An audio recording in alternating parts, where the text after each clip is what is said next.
Hey guys, I'm Steve Freeman, and welcome back to the Steve Freeman Podcast. It is good to have you here on this Friday. I'm preparing to head to the beach down south for a week of relaxation. It sounds good to say in my head, but I know that I'll be working just as much down there as I do here. But you all know, working with the ocean in view is a lot different than just working, period. But I wanted to be sure and get this podcast in today because I think it's one of importance. We're going to talk about songwriting. We're going to talk about expectations, and we're going to talk about a subject that was the topic of one of my Revolution newsletters that went out to all the subscribers earlier this week about the lawsuit over the Sunday Night Football theme song Game On from Carrie Underwood. Before we get into all that, though, you got to do what you got to do. Guys, if you're watching the podcast on YouTube, it looks a little different today, and that is just because we're packing, we're getting ready. I didn't want to go into the other studio and set everything up, so we're doing it this way. But nevertheless, while you're here, please subscribe to the channel. Hit that subscription button and make sure that you hit that bell icon next to it so that you're notified every time I upload new content.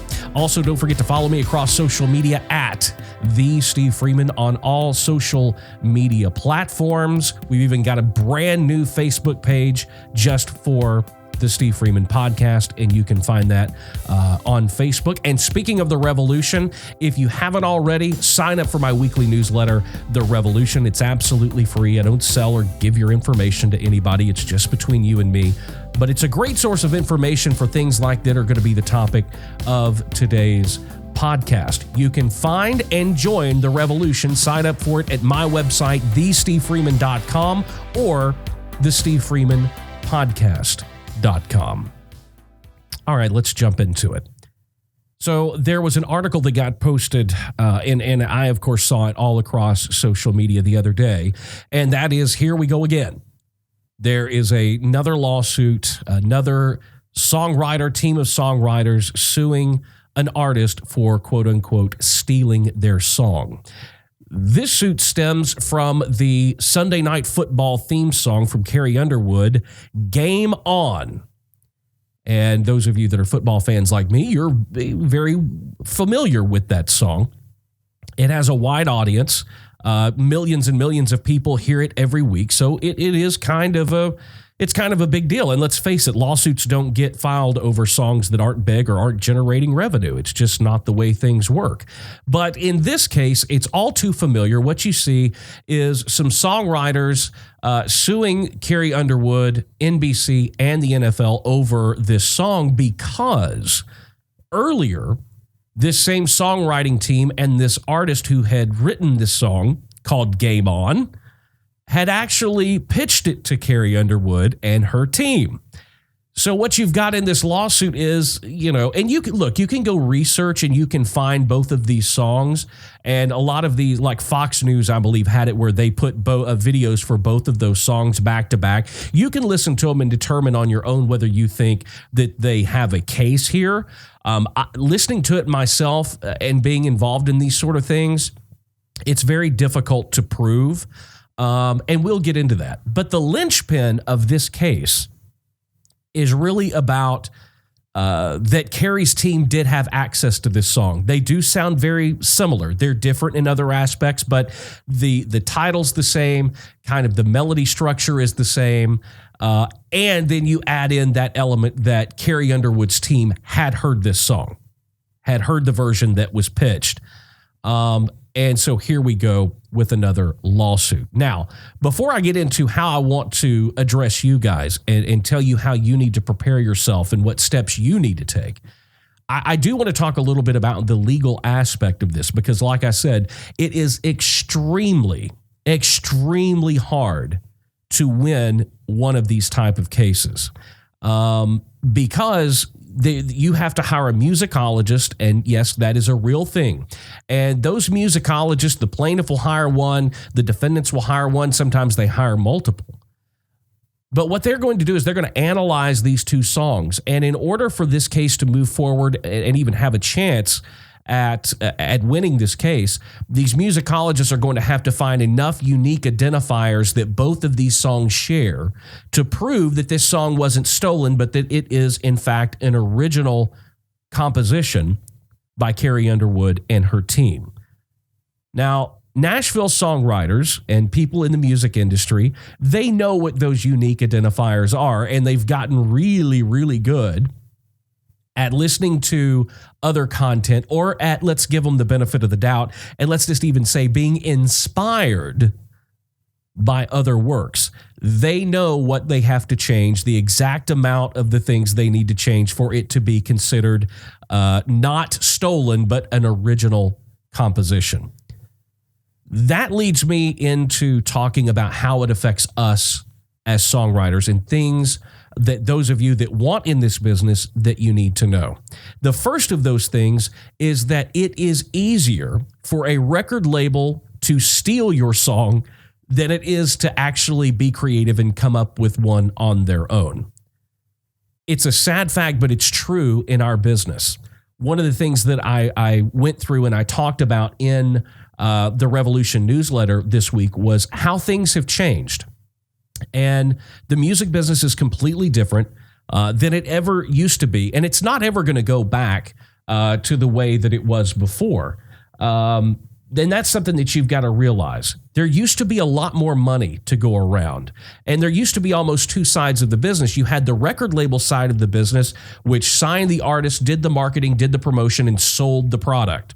The other side were the songwriters and the producers who wrote the music that the other side cut and released. And they worked very seamless together, and it was there was enough money to go around for everybody. Well, that's all changed. Music isn't selling anymore. That's when you started seeing the advent of record labels doing these 360 deals with artists so that the record label gets a piece of the artist's publishing, songwriter royalties, merchandise, ticket sales, endorsements. They get a piece of the entire pie.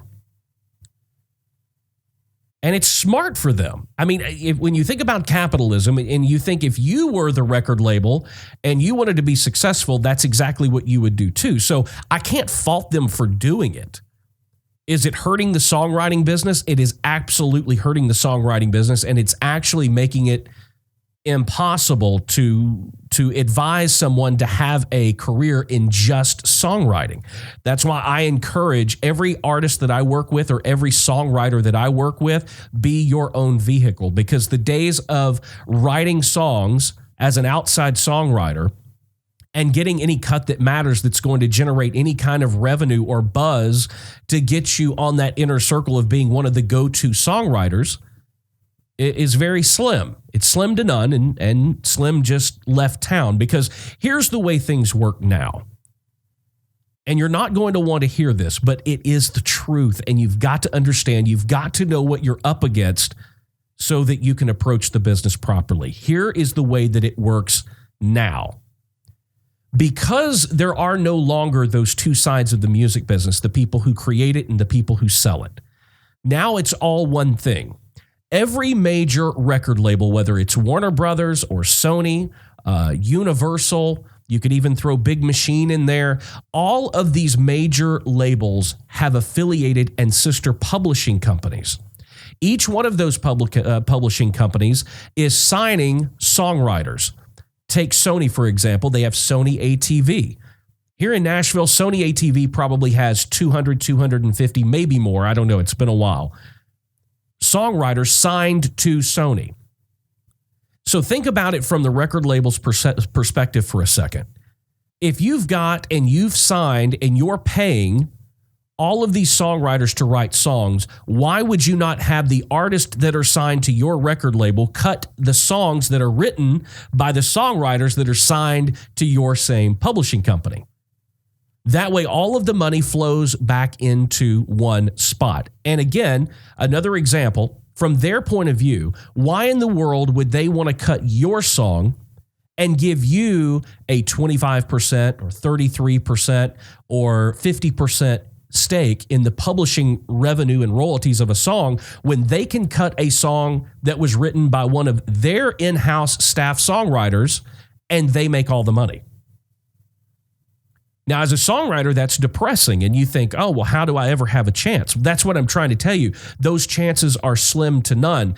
The record labels have closed their doors to independent and outside songwriters because of the fact that the music sales aspect of it is not generating the kind of revenue that it used to in the past. That money's not there to go around anymore. So the record label's perspective is we've got all of these signed songwriters to our publishing company. We're going to use those songs. We're going to have our artists cut those songs because that keeps the wheel turning. That keeps all of the money funneling back into one singular location, and we can keep the ball moving. Why in the world have our artist cut a song from an outside songwriter and share any part of that revenue? They're just not going to do it. Think about it in these terms. I was thinking about this earlier. And this is a kind of off the wall thing, but I was trying to find a way to make this seek in and get you to get it. Try this. Let's say you owned a company, and your company built websites for people. That's what you do. So you, as the owner of the company, you go out and you hire 5 to 10 other people to work underneath you. You go out and you sell these services of building these websites to other companies and individuals. Well, why in the world, when you've got 5 or 10 people working for you, and let's say you've got them on salary, so to build one website for a client, it costs you $750, but you sell that website for $5,000. Why in the world would you not have the people that work for you build your websites and then go outside and hire somebody else that charges $4,000 to build a website that you can sell to a client for $5,000 and only make $1,000? That is exactly what's going on in the music business right now. It doesn't matter how good your songs are. Those of you that are listening that have never had a cut or never had a major cut on a major artist, let me tell you this, and I'll be quite honest with you because I work with so many of you. I can tell you a lot of your songs are better than what's being written by the staff writers at the major publishing companies. They just are. They are better because over what's going on over at Universal and at Sony ATV and Warner Chappell is they're putting all of these writers in a room with one directive, and that is write pop, bubblegum, country songs that are easy to listen to, easy to repeat, easy to absorb for about 2 weeks, and then they're on to the next one. Nobody's being tasked with writing great or memorable songs. So you've got all of these people in these rooms doing the exact same thing. Where you, on the other hand, you're out there thinking about writing a great song, writing something that means something to you, and technically writing better songs.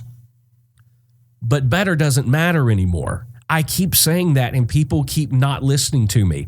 It doesn't matter that your songs are not as good. What matters is they can't make as much money using your song as they can with one of their own. The second big problem that we're running into with the industry right now is the artists themselves have closed their doors, and they all have these camps made up of between 5 and 10 writers that they rely on, that they write with, or they only cut their material. It's that whole insider thing of I'm creating a wall around myself as an artist, and I'm inviting these 5 to 10 people in, and that's it. Because I promise, if you go look at the album cover of and the liner notes of any album that you from an artist that you think is you would like to have a cut on, I guarantee you're going to find the same names as far as songwriters are concerned on 75 to 80% of that album, if not 100%. And now all of the artists are writing, well, whether I do writing in air quotes, most of the artists are writing themselves now because they've all signed 360 deals with the record label. It's another way for them to make money. Because they're not making, they make so much percentage or points on a record every time a record's sold. Records aren't selling, so the artists are in the same position as the record label. So the only other way for this artist to make even more money is to be a songwriter on the song. Those are the two areas that, and obstacles that you guys are up against right now. Number one, the record labels are cutting their own material for the simple fact that it's more economical to do that, and they make more money when they do. The second is that artists have their own camps now. They're not looking for a song from you. They're looking for a song from people that are already established within their community, within their inner circle.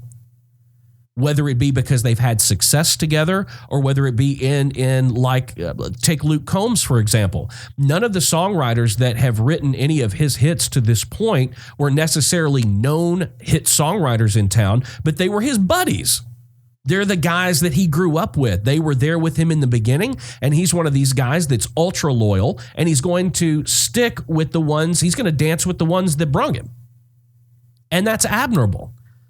That's why I encourage any new songwriter, go and find an artist to attach yourself to, whether they are, small time, medium time, on their way. Attach yourself to an artist so that you are a part of that team. Now, the problem that comes in with that line of thinking is that very few artists are actually like Luke Combs, and they go any which way the wind blows, and they may work with you right now, and then they will cut you off when big things start happening, because that's what labels do. Labels want you to cut all of the fat. They want you to get rid of anybody that you have an association with that have an interest in you as an artist, or they want you to get rid of those people so that they can implant and place their own people in there again, so that they make more money on their investment, which is you, the artist. So this does create quite a problem for songwriters. And so we enter back into the issue at hand. And because of all that, the last 5-6 years, we've seen lawsuits from songwriters suing major label artists and record labels and publishing companies skyrocket. I know of a couple offhand that have not been made public, but that are it's just amazing. The songs were just outright stolen, but they're very difficult to win. Now, I don't know for a fact that this song was stolen, but I do know that they are extremely familiar and that Carrie Underwood and her team had access to this song. They heard this song. Now, whether it's stuck in the back of their mind and it just happened to come out and influence in the writing room without other things happening, does that happen? Yes, that absolutely by mistake happens. I can't tell you the number of times that I've been in a writing room and we've been writing a song and we're like, man, this is really cool. I really love that melody. And we're 3 hours into writing a song and somebody will look up and go, wait a second. We're on the same melody line as this song over here. And we're like, no wonder we liked it so much. Music is a thing. It's nobody's reinventing the wheel here, right? There's only so many chords. There's only so many chord progressions. There's only so many words. There's only so many different ways to tell the same story. So there's no song that you're ever going to listen to that is completely 100% unique, ever. Because we're not reinventing the wheel. But in cases like this, it just seems to me that the writers of Carrie Underwood's Game On were extremely, if not directly, influenced by hearing this other song. And if that's the case, then it's not right to do what they've done. They deserve to be sued, or they need to attach the writers of the other song to their version of the song. Because it's just, to me, it's no different than an R&B artist or urban artist sampling a previously released song in their own. They have to pay for licensing for that. They have to attach those as songwriters. I think and if I get this wrong, I apologize, because I didn't realize I was going to talk about this. But so I'm not 110% prepared. But I'm almost positive that it was Thomas Rhett that released a song last year or the year before, and they used Earth, Wind & Fire's, I think it was Earth, Wind & Fire. They sampled some of their products, some of their music and lyrics. But what they did was they went back and gave writing credit on the new song to all the members of Earth, Wind & Fire. And then they got the appropriate licensing to be able to use those samples. That is how you do it the right way. That is making sure that you are everything's above board, your best foot's forward, and you are covering all of your bases. This is becoming a widespread problem. Less than a year ago, and I think the suit is still going on unless it's been sampled, Ed Sheeran, Tim McGraw, and Faith Hill are being sued for a song that they wrote together because another writer in Canada had written the exact same song and pitched it to them, and they turned it down, and now all of a sudden, you know, Tim McGraw shows up for a writing session with Ed Sheeran, and you know, this song just magically appears out of nowhere. And there was an interview with Ed Sheeran saying they wrote this song in 45 minutes. Now, yes, it's possible for people to write songs in 45 minutes. Unless you've put a lot of work in up to that point with thinking about melody and thinking about hooks and thinking about lyrics and all of that, I find it very hard to believe to be that creative in that short amount of time without being directly influenced by something that's already stuck in your head. Now, there is an intent aspect to the legal part of this. Did they intend to rip off this song? In this case with Carrie Underwood, did her and her team intend to rip off this other song, Game On? I don't know. It's very tough to prove. What I want to get to as far as you guys that are listening and watching this podcast is that I know you want to get your songs heard. I know you want to get your songs cut by major artists and make money and make a name for yourself. But guys, you have to be so very careful in who you play your music to. I'll be honest with you. One of the reasons I get asked all the time to do songwriter rounds, and I won't do them. The only place I'll play is the Bluebird Cafe. That's it.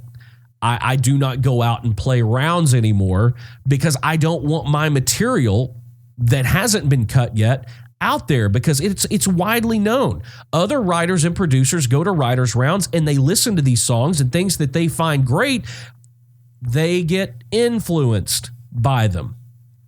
And I put too much hard work into what I do for somebody else to come along and steal it from me or be influenced by me to go off and create something on their own or just out and out steal it from me. So be careful. I know that you're eager. I know that you're passionate, and I know that you want somebody out there pitching and plugging your songs, but you've got to be very difficult. You've got to be very vigilant about protecting your songs and realizing, you know, what you're up against. And I think when you think about it in terms about what we've talked about today, and that is knowing what the possibilities are and keeping in mind that it's easier, cheaper, and faster for an artist or record label to steal or be influenced by your material than it is to come up with something original, creative, and 100% their own, then you need to realize what you're up against. Think about it like this. If the music business is anything, I think we can all agree that it's greed at its best. And Gordon Gekko always said, greed is good. Well, greed is the underlying vessel and vein is built on, that it thrives on, and that it lives on. Think about things in those terms when you're thinking about wanting to pitch this artist your material. You have to be prepared for that. Because I don't want to see any of you in that situation. I don't want you to finally have written this song, you've hired a song plugger or somebody to go out and pitch your material, and they're pitching out your songs, and then 7 months later you're driving down the road and you hear a song on the radio that sounds a little all too familiar. Guys, it happens every single day. So I know what you want to accomplish. I know what your goals are, but you also need to know what you're up against, how the business really works. You stand a much better chance to find an artist that you believe in and that you're passionate about, form a relationship with that artist, write with that artist, than you do of writing songs and thinking you're going to get outside cuts, because that is just not the way the business works anymore. I'm sorry to say that. It's just not. If you're not writing for, or you're not a staff writer for the publishing company that is affiliated with the record label that these artists are on, your chance of getting a cut on one of those artists is less than 1%. Way less than 1%. You have nothing going in your favor. The only thing you're doing when you're pitching these record labels your songs, the only thing you're giving them is material to be inspired by. Because if they hear something that they like, they're going to pass it on to their own writers and say, hey, this is a really cool idea. Why don't you and you get in a room and come up with something similar to this? Because the one thing you're never going to overcome is their need and desire to make more money. And the fact of the matter is they make more money not involving you, not cutting your song. They make more money when it comes from within. And that, unfortunately, is the new music business model. Guys, thank you so much for joining me for another episode of the Steve Freeman Podcast. I'm heading to the beach. We are going down. We're going to have a great time, but that doesn't mean that the podcast is going to be off next week. I'm going to be shooting the episodes live from the beach, and we'll be uploading them, as always, available Monday, Wednesday, and Friday. If you're not following me across social media, please do that. It's at The Steve Freeman on all social media outlets. And if you're listening to the podcast on Apple Podcasts, please leave us a review, give us those 5 stars, but also know that you can get the podcast anywhere and everywhere you get your audio podcast, and you can see the video version if you want to see my beautiful, lovely face.